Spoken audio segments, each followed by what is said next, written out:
was another hot, humid summer day in New York City. The kind of day when your shirt clings closer to you than your ex-wife's lawyer. A letter was waiting for me. My husband and I are two private eyes. We're being detained by Chinese authorities. Looks like another case for China Uncensored. Hello, gumshoes. This is China Uncensored, and I'm Chris Chappell. Two private detectives are being detained in China. Peter Humphrey, British, and his wife Yu Yingzeng, an American national. They were picked up by police in Shanghai earlier last month. They have not been charged with any crime. Their firm, ChinaWhys, is just one of many companies that serves as private investigators to foreign businesses that want to know what they're getting into before they jump into business with the Chinese partner. Corruption and corporate fraud are rampant in China, and things are about as transparent as pea soup. That's why multinationals, banks, and investors depend on private eyes to gather information about potential partners and investments. No one wants to end up in bed with somebody who's going to get them into a scandal, like what happened with KFC when it had to drop 1,000 of its Chinese suppliers after allegations they had been pumping their chickens full of dangerous levels of antibiotics. Except there's a little problem for these firms offering this service.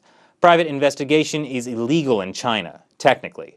It's only very selectively enforced, but when it is, the backlash can be harsh. Another investigator, Huang Kun, a Canadian citizen, has been in detention for over a year. Keep in mind, being in detention doesn't mean you've been charged with the crime. They're just holding you until they decide not to.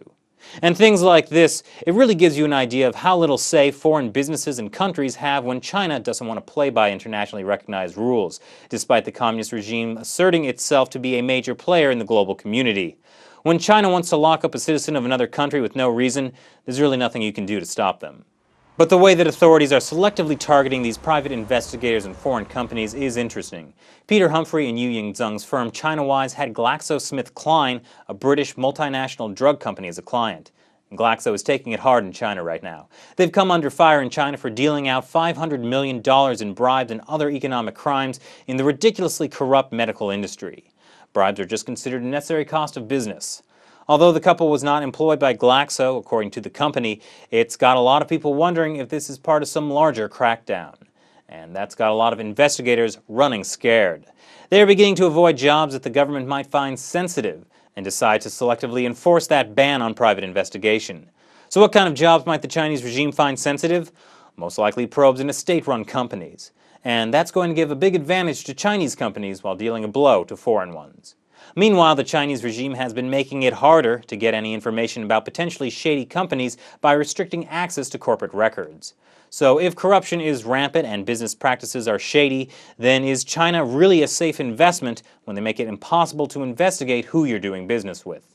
Fortunately, when it comes to private eyes, I know some guys who always get the job done.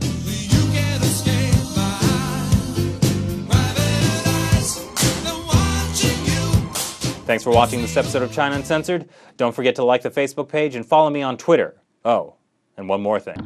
Lock your door and take a bite out of crime.